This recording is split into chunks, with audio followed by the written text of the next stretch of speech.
Dans l'évangile de Luc, Luc chapitre 6, versets 39 à 45, Jésus transmet un message profond à travers trois paraboles.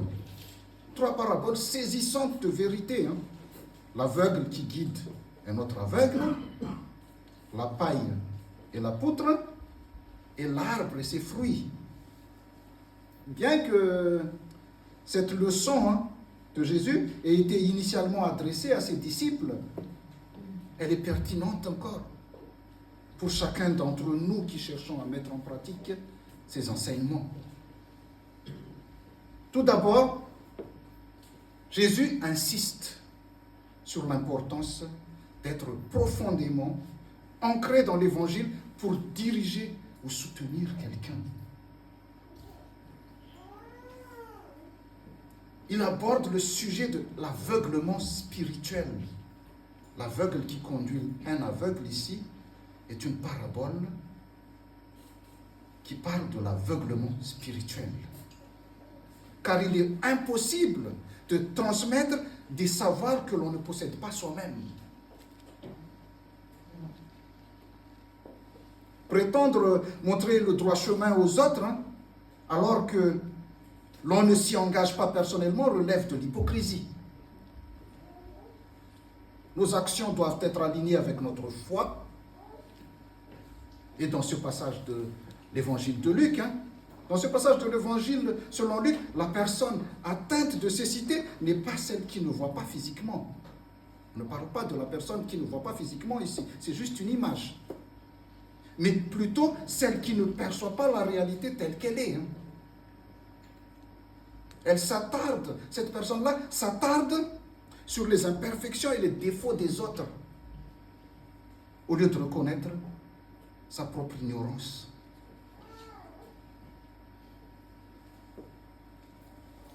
Aujourd'hui, Jésus nous exhorte à regarder notre propre cœur et à reconnaître nos propres limites et nos propres imperfections. Personne n'est parfait.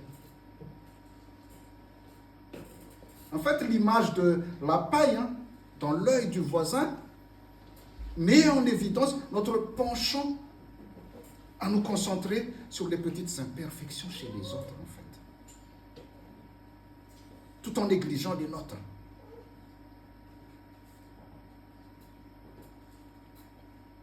Habituellement, nous formons des opinions hâtives à propos des gens autour de nous. C'est humain, sans considérer nos propres défauts et nos comportements. On aime bien critiquer les autres. Il est fréquent que nous ayons tendance aussi à établir des règles qui ne reflètent pas vraiment la volonté divine. En disant, tu ne dois pas faire ceci, tu dois faire cela, et ainsi de suite. En réalité, en fait, ce que nous devons tous savoir en sortant d'ici, en réalité, la moralité chrétienne ne consiste pas en une liste d'interdictions et d'autorisations. Parce que nous, les chrétiens, souvent, surtout quand on a vraiment envie d'emmener quelqu'un à l'église, on veut les changer, on veut les convertir, on dit toujours, tu ne dois pas faire ceci, tu ne dois pas faire cela, tu ne dois pas faire ceci, tu ne dois pas faire cela. Ça c'est péché, ça c'est pas péché. Ce n'est pas ça. Si vous faites tout le temps comme ça, une personne qui ne connaît pas Jésus, quand il va voir ça, qu'est-ce que je vais aller faire là-bas? Je n'ai plus le droit de faire quelque chose. Je n'ai plus le droit de faire rien faire en fait. L'essentiel en fait, c'est quoi? L'essentiel n'est pas de savoir si une action est autorisée ou non. Ce n'est pas ça l'essentiel. Mais de déterminer si cette action-là nous rapproche de Dieu ou pas.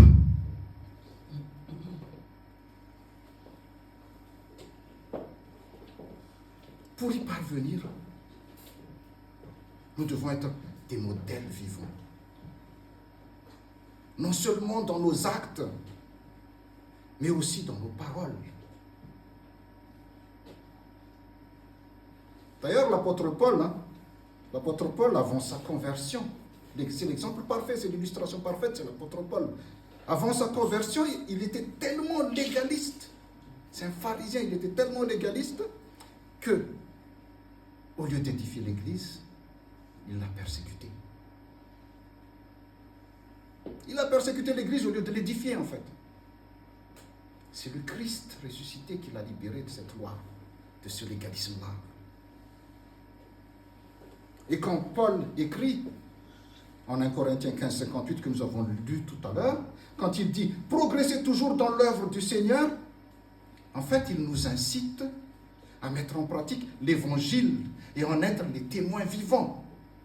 À être les témoins pour ceux qui ne croient pas encore, puissent venir à Jésus par notre exemple. Pas par notre parole, mais par notre exemple. Ce qu'il faut savoir, c'est quoi? Ce qu'il faut savoir, c'est que la foi n'est pas quelque chose de figé. Et l'Église ne se résume pas à ceux qui croient et à ceux qui ne croient pas. Qui sommes-nous? Qui sommes-nous pour juger à la place de Dieu? Cette question-là, en fait, nous devons le tourner plusieurs fois dans nos têtes et chaque jour, on devait penser à ça. Qui sommes-nous pour juger à la place de Dieu? Pourquoi nous sommes comme ça? Pourquoi nous sommes prompts à juger les autres? Mais en vérité, c'est notre société. Notre société actuelle fonctionne sur une structure binaire. Elle ne propose que deux options. Oui ou non. Vrai ou faux.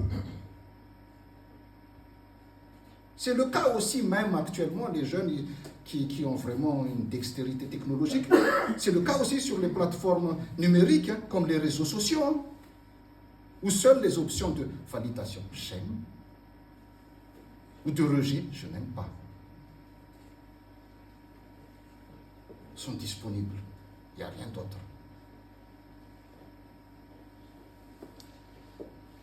En fait, cette tendance à la classification se retrouve également dans nos interactions quotidiennes, en fait. Nous avons tendance à juger rapidement les autres et à les classer dans différentes catégories, telles que c'est un étranger, c'est une personne défavorisée, c'est un pécheur, c'est un chômeur, c'est un religieux, c'est quelqu'un de respectable, ou encore c'est quelqu'un de méprisable. Pourquoi nous catégorisons les gens comme ça? Nous catégorisons les personnes, les objets et les événements en fonction des stéréotypes préconçus, en fait, qui ne reflètent qu'une infime partie de leur véritable nature. On les regarde et on les juge. On les regarde et on les classe. On les catégorise. Voilà pourquoi Jésus a dit, c'est à l'arbre qu'on le connaît. Ses fruits.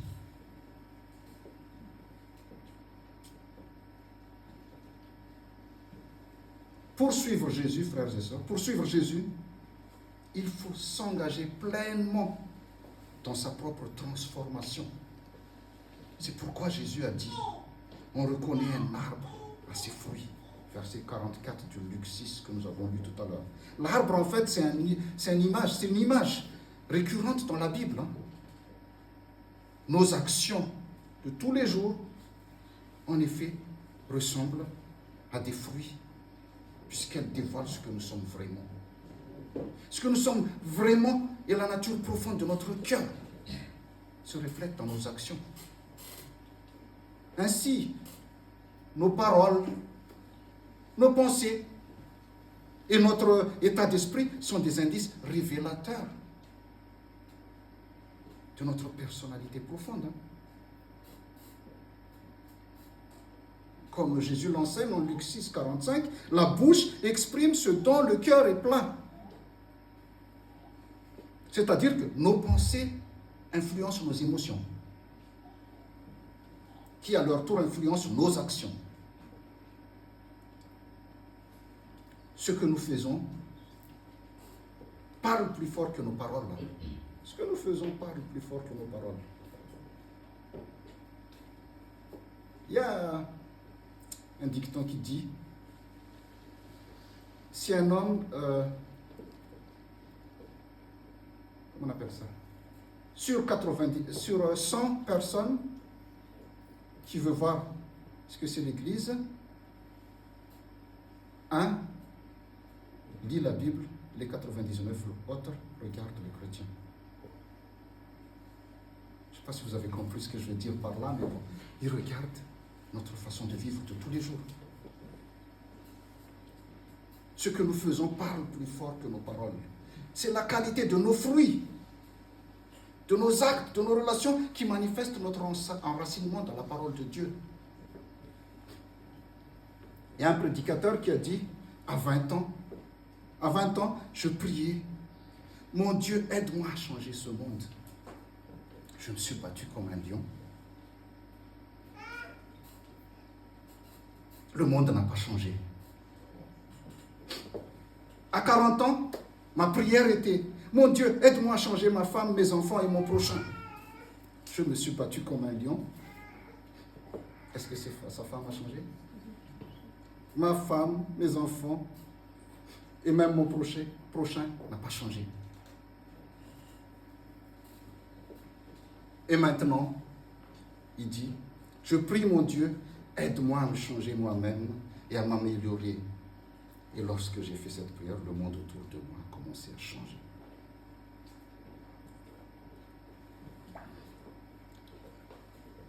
Notre première lecture, le livre des Proverbes, compare aussi une personne sage à une personne stupide, une personne juste à une personne méchante. Et dans ce texte-là, cette partie de texte, on remarque également que des expressions telles que la bouche, les lèvres et celui qui parle, ils sont utilisés fréquemment. C'est pour nous mettre en garde tout simplement que nous devons veiller à ce que notre langue ne serve à semer le trouble et ainsi devenir un instrument entre les mains du diable. Vous avez, pour l'illustrer, vous avez certainement entendu parler de l'incident survenu entre le président ukrainien et Donald Trump. Cela montre en fait, frères et sœurs, qu'un esprit échauffé, une mauvaise humeur ou un orgueil démesuré peuvent nous pousser à dire des paroles virulentes que nous regretterons par la suite. Un mot de trop peut anéantir la vie d'une personne ou l'avenir de tout un peuple. De plus, une expression maladroite ou un terme inadéquat peut engendrer des tensions, car notre discours prend alors le pas sur le reste de notre corps, nous incitant à agir, à réagir impulsivement. Frères et sœurs,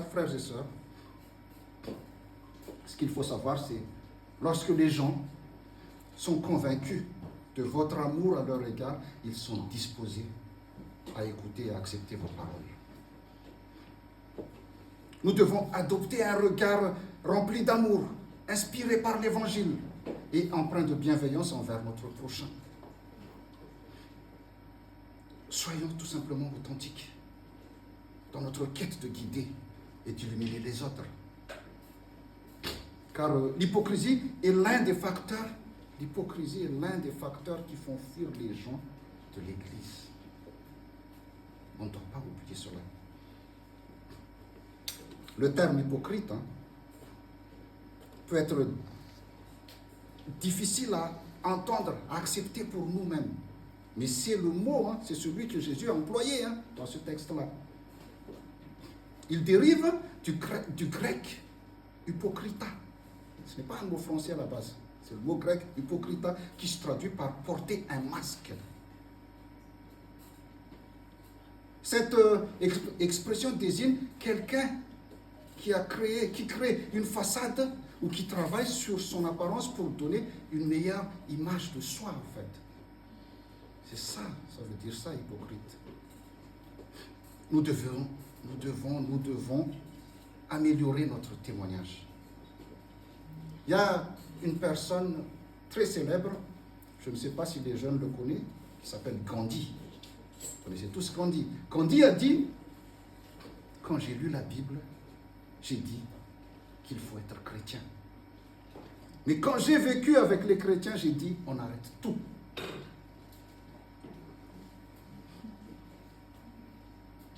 Il a emprunté au christianisme le fait de tendre l'autre joue pour l'ajouter à son principe de non-violence. Mais il a aussi affirmé que les témoignages des chrétiens ne lui avaient pas donné envie de se convertir. Ça nous fait réfléchir.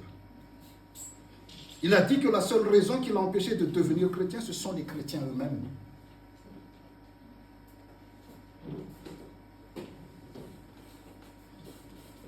Aujourd'hui, Jésus nous incite à examiner attentivement nos actions, nos interactions sociales, nos paroles et nos pensées. Ce qu'il faut savoir, c'est que notre objectif à nous, les chrétiens, n'est pas d'imposer notre moralité à la société, mais plutôt de diffuser l'évangile. Et les chrétiens ne sont pas la police morale de la société. Jésus est le seul guide et il n'y en a pas d'autre. Donc gardons-nous de prendre sa place. Pour terminer, chers frères et sœurs, le temps passe vite. Nous allons entrer dans le carême la semaine prochaine. Le carême commence mercredi prochain. Utilisons cette période comme une occasion de changer positivement. Cette période de carême, utilisons-le comme une occasion de changer positivement. Chaque jour, demandons au Saint-Esprit de nous guider, de nourrir nos réflexions, de remplir nos discours et d'inspirer nos gestes. Cela nous aidera à éviter l'hypocrisie. Que la grâce de notre Seigneur Jésus-Christ, l'amour de Dieu le Père et la communion du Saint-Esprit soient avec vous tous. Amen.